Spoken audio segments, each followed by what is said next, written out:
Superheroes have been around for a very long time and are not going anywhere for the foreseeable future. Due to the success of media like the MCU, early live action adaptations of superheroes like the Christopher Reeve Superman movies, and a huge overall uptick in comics in most recent years, superheroes are now more popular in the public eye than ever before.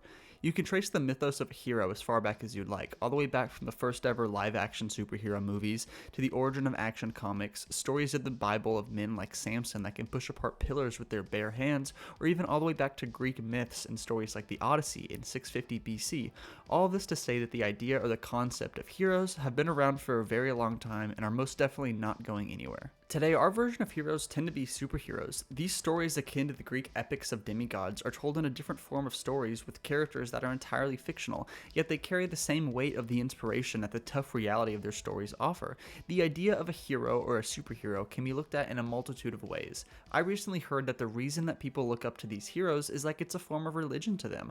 Having these characters that can inspire and guide us on some sort of moral path through their stories is something that religion used to do, but in our culture, at least in the Western world, religion is something that seems to be decreasing in popularity every year. Instead of people looking to tales from the Bible or many other notable religious holy books, whether they believe these said stories to be true or not, the general public tends to look at forms of media to get their morally ambiguous stories, like through comic books, movies, or TV shows, whatever you might look to. This ultimately leads to the more popular stories rising to the top, and then when the human mind ultimately needs a righteous path to aim towards, who do they look after to follow? Like I mentioned in religious groups, it's normally the religious figures that people strive to be like or at least learn from. But in a culture where religious seems to be dying, for lack of a better term, heroes have metaphorically stepped up to the plate to fill that gap and lead people to a moral pathway that we also desperately strive for. Heroes don't have to be filled with powers in order to have an impact on others. We see this in comic books all the time with heroes like Iron Man, Batman, Nightwing, Black Widow, and Hawkeye. These characters didn't get bit by a spider or struck by lightning or were born with these innate superhero abilities, but they stepped up to the plate and used what they have in order to become a hero. One thing that all heroes have in common is an underlying motive to lift a load, the imitation of Christ. Whether you believe the story to be true or not, the story of Christ ultimately culminates in Christ on a cross bearing all the sins for human past, present, and future all at once, not to mention all of the unimaginable pain and torment that he went through as well. What does this have to do with our beloved heroes? Well, every hero's tale has some underlying motive that is similar to lifting a load. This of course looks different in every tale, and you might not even realize it. While getting caught up in the spectacle of modern superhero movies or the great character dramas of comic books, you tend to focus on the things that stand out more and not the story that's being told in the back seat, but I promise you it's there. Go ahead and rewatch your favorite superhero film, or heck, your favorite movie in general. Look deeper beyond the grand action spectacle that's there, and I promise you that there will be a load that is being carried. To some degree, this is not any new information, and to others, I implore you to rewatch your favorite film. This idea of a load being there, carrying and mimicking the load of Christ carrying his cross, is something that I believe is ultimately why we all love our heroes so much. It's something that not only inspires us to live a better life, but to act better and to act in a way that is hopeful to one day we can have the courage to do the same that our beloved heroes do. This is even more prevalent in our world with people like policemen, soldiers, firefighters, or ones that might even hit closer to home, our parents. Don't get it twisted thinking that I'm saying people learn more from these written stories, because in many cases, actions speak louder than words. Now, these actions might be taught from said stories, but that's neither here nor there. The actions of a father teaching a young boy to stand up with his back straight, or a grandmother passing down wisdom to her grandchildren, or even a mother telling a little boy to stand up for himself at school when he's being bullied. How about a stranger being kind to someone on the side of the road and buying them a warm meal? All these are actions of real-life superheroes. Like many, the obsessions of the wall crawler and superhumans faster than the speed of light started for me as a child. Almost at an infant stage, I began to be impressed and amazed by the powers of my favorite superheroes. I remember watching Spider-Man the animated series for hours on end as a child, starting my addiction and obsession with Spider-Man, which lasted way too long and is still currently going on in adulthood. As I got a little older, I began to realize that sadly, Spider-Man is not real, and I would still daydream about swinging from buildings, stopping bad guys, being an overall superhero, and getting big and strong one day. Then as I matured and delved into the more deep superhero media, specifically with Spider-Man, it became painfully obvious to me that the life of Peter Parker is one that I absolutely do not want to have. Despite my obsession with him as a child and with the character, Peter has a really hard life. Yes, he is the Spider-Man, but at what cost? Peter's life sucks. Like us, Peter is constantly trying to find the line between chaos and order. He hardly has things go his way. He's constantly losing job opportunities and never gets things going his way with girls. continuously having to sacrifice his social life, and worst of all, Peter loses loved ones due to the acceptance and responsibility of his newfound powers as Spider-Man. What little kid would want to make the trade-off of having no money, no friends, no girlfriend, never catching any type of break, and ultimately losing loved ones just so he can swing from buildings and having muscles? Not me, that's for sure. Growing up, I realized that not just Peter Parker, but all other superheroes, and us included, myself included, are burdened with the tragedies that is life. Then, as I started to watch more unfortunate circumstances fall around me in life, I began to realize that these characters that I grew up with unfortunately aren't real, but I still want to be like them. I want to choose to do the right thing. I want to be a beacon of hope for others. I will learn from their stories and choose to live my life in accordance in that way. To be honest, I don't even care. I don't even want to be able to fly. As cool as that might be, I want to be able to tell the truth. I want to be able to do the right thing when no one is looking. I want to have the courage to say what's on my mind, even if I know it's going to eventually cause conflict. I want to be noble enough to tell the truth, and even if it's going to hurt, I want to be able to stand up for myself and the people around me. I want to be able to have the strength to face the realization that I'm not who I want to be, but then go ahead and improve from that to become the person I want to be. I want to be selfless like they are in their stories. I want to be someone that can go through the trials and tribulations of life like these fictional characters that I called my friends way back when, and I can learn from their mistakes and their failures and hopefully not have to learn that same lesson twice through my own misfortune. As I've grown from a little kid who used to play dress up as Superman and Spider-Man well after Halloween has ended, to now a 23-year-old adult, yes, with a Spider-Man tattoo, I've learned countless lessons from my favorite fictional characters.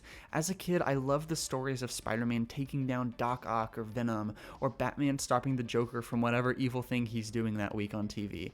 Whether it was a movie or a TV show, if there was too much talking, I would go ahead and just fast forward to the action. I can't tell you how many times as an adult and as a little kid I watched the final battle in Spider-Man 3. But now, instead as an adult, my favorite stories with these characters tend to be the more slow ones with less action and way more heavy dialogue. Stories like Spider-Man taking the time to spend the day with a kid who has cancer and telling him that it's gonna be okay, or Batman comforting a little girl on a swing set who just lost her parents because he too knows the brutal reality and tragedy of losing a mother and a father, or the story of Superman stopping a troubled teenager from jumping off the roof of a building and letting them know that they're stronger than they think. I am fortunate enough to have grown up with both of my parents. I have not tried to jump off a building, nor have I had cancer, but I too have felt weak. I too have felt inadequate and that it might truly be better if I did jump off a building. Or I've also had too many fights with my parents where when I was younger, I would wish that they weren't here. I too have had circumstances that seemed way too large and monumental and unimaginable to pass, but they eventually did. These stories, yes, they're fun and entertaining, but for me and so many others that are obsessed with these characters, it's the meaning behind them. It's what these characters actually do that we so desperately want to be real and call our friends. It's what they stand for. It's what they do. It's how they inspire and encourage us, for us as well, to keep holding on, even if it is just for one more minute.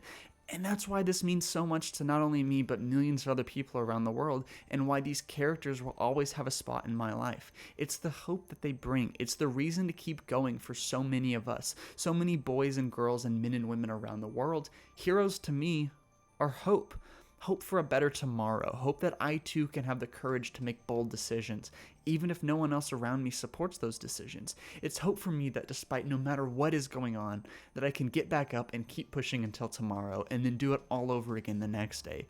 The hope that if a fictional character like Peter Parker and Spider-Man, a character that I love, can be so nice to others no matter what is going on in his life, and continue to fight for one more day, despite everything and all the misfortune that has and will continue to befall him, that I can try my best to do the exact same.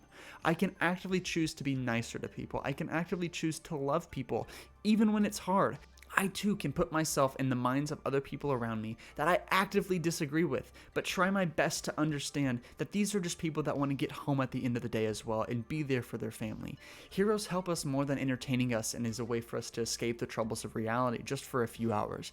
Even though these characters are entirely fictional and are not real, even though it's not just a story but the mistakes from them that we can learn on, I depend on them as much as I depend on other people, and if they can do that stuff in those fictional stories as well, then why the heck can I not at least try to do the same in reality? Why are heroes important? Why do heroes matter? Well, at least for me, heroes, super or not, are a beacon of hope that we can and we should strive to be better. There's something that we can long for to act like these fictional characters and apply it to our own life. Yes, even though their stories are fiction, the moral aspects of these lessons that we can learn from them are just as real as you and I. There are countless reasons why people love superheroes. Some of those I've already gone over, but others include just representation, escapism, or even a sense of belonging for people that might feel alone. I too at one point was a little boy who didn't have a whole lot of people in my life to share my weird and unique thoughts and expressions with. But you know who I did have? I had a friend in fictional characters like Spider-Man, Superman, and Batman. These fictional characters were and will always be a part of my life in some weird way. The lessons that I've learned from the writers behind these characters and the stories that they've written will impact me and generations of other people for as long as they can be told.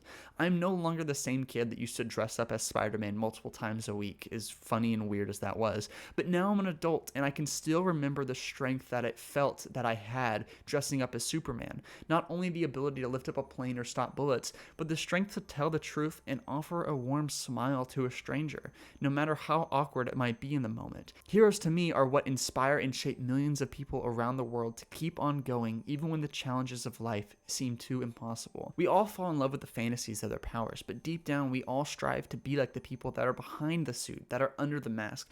We do our best to hope and be like them as much as we can. We too can love others, and we too can take the most of what we have and use it to help others around us. I hope you guys got something from watching this video, because I know I did. Thank you all so much for watching and supporting me. If you guys have liked this video, please sure to make me know in the comments and give me a lesson that you've learned from your favorite heroes that I might not have mentioned. I'll try my best to read and respond to as many as possible. Again, thank you guys so much for watching this video. It was a little different one, but I hope you guys like it, and I'll see you guys in the next video. Take care. Bye.